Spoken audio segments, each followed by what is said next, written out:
Hi students, we are going to start a new unit from your English book today. Unit 8. Page number बेटा इसलिए नहीं बता रही हूँ कि कुछ बच्चों का पेज अलग होगा, ठीक है? तो आप अपनी बुक के पहले पन्ने पे जाके देखो कहाँ पे है आपकी ये वाली जो हम आज पढ़ने जा रहे हैं. Going to buy a book, Unit 8. Going to buy a book. एक किताब खरीदने जाना. अब बेटा ये किताब के बारे में सब कुछ बताया हुआ है यहाँ पे. किताब को पढ़ना अच्छी बात होती है. Reading is a good habit. आपके घर में भी अगर कोई किताब आपको मिले, कहानी वाली मिले, आप उसको जरूर पढ़ा करो.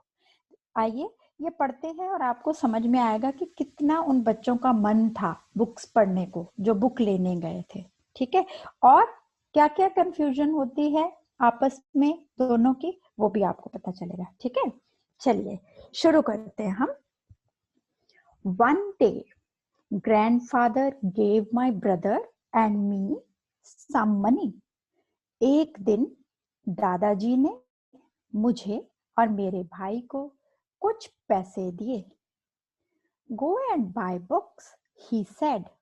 उन्होंने कहा, जाओ और किताबें खरीदो.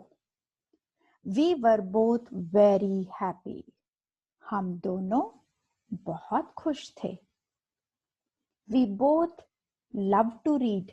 हम दोनों को पढ़ने में बहुत मजा आता है या हम दोनों को पढ़ने का बहुत शौक है. Should we go now? क्या हमें अभी जाना चाहिए? Should we go later? अब ये सारे सवाल हैं बेटा जो उनके दोनों भाई बहनों के दिमाग में आ रहे हैं. Should we go now? क्या हम अभी जाएं? Should we go later? क्या हम बाद में जाएं? Should we go today? क्या हमें आज जाना चाहिए? Should we go tomorrow? क्या हमें कल जाना चाहिए? ध्यान से देखो बेटा, जब क्वेश्चंस उनके दिमाग में आ रहे हैं तो पीछे क्वेश्चन मार्क है ना? जब भी कोई क्वेश्चन आता है तो उसके पीछे क्या लगाते हैं हम? Question mark. तो ये चीजें सीखने की होती हैं बेटा रीडिंग में. We decided to go right now. हमने फैसला किया कि हम अभी जाएंगे. आइए अब ये फोटो को देखते हैं बुक शॉप की, ठीक है?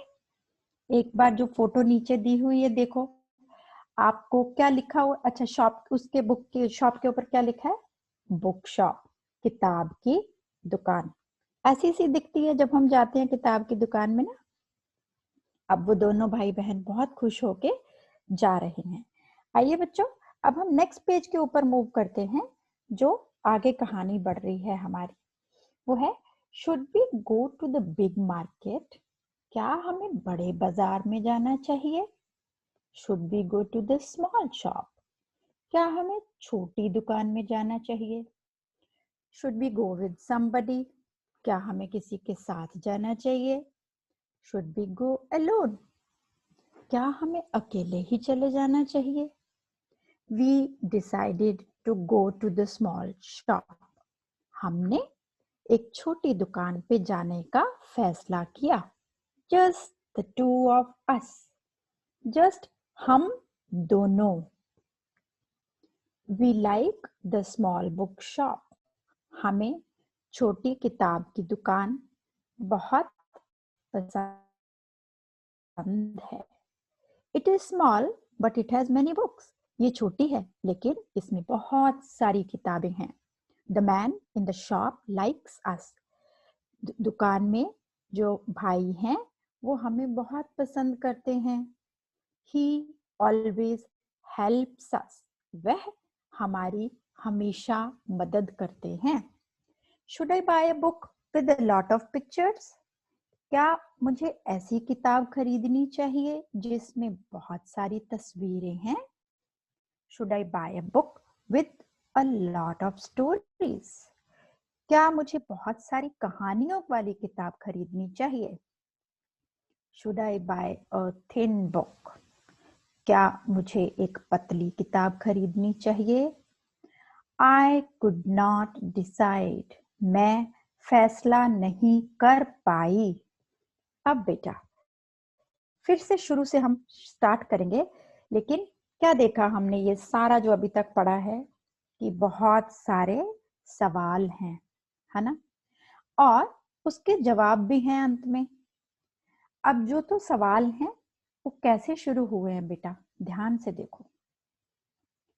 शुड, है ना, तो पहले कैसे सवाल बना, should we go now, should we go later, should we go today, should we go tomorrow. इतने सारे सवालों के बाद एक उसने आंसर लिखा, तो वो कैसे लिखा है, we decided to go right now. इस तरह से जब आप अपने क्वेश्चन आंसर्स भी लिखते हो ना, तो ऐसे ही उनको फ्रेम करते हैं। आइए एक बार मैं फिर से पढ़ूंगी, लेकिन अभी हिंदी आपको मैं बता चुकी हूँ, अभी हम इंग्लिश में पढ़ेंगे। आप अपनी बुक पे उंगली रखो मेरे साथ साथ, चलिए पढ़ते हैं इकट्ठे, ठीक है। Going to buy a book. One day, grandfather gave my brother and me some money. Go and buy books, he said. We were both very happy. We both loved to read. Should we go now? Should we go later? Should we go today? Should we go tomorrow? We decided to go right now. अब next page.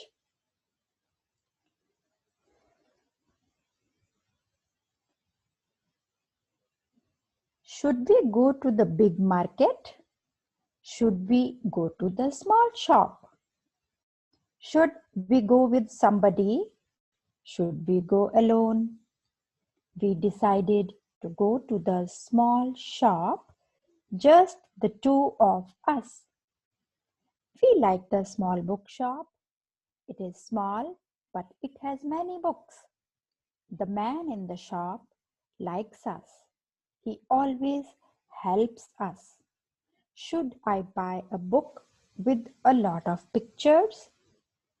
Should I buy a book with a lot of stories? Should I buy a thin book? I could not decide. So बेटा ये हमारे पहले 2 page खत्म हो गए। आपको video देख के इसको अच्छे से रीड करना है। इसमें कोई बहुत ज्यादा डिफिकल्ट वर्ड्स आए नहीं हैं बेटा, है ना। हमें सारे शब्दों के अर्थ आते हैं, है ना। डिसाइड का मतलब होता है फैसला करना, है ना। शुड का मतलब होता है चाहिए। somebody हम सबको पता है, किसी, इसका मतलब होता है किसी के साथ या कोई। ऑलवेज हमेशा।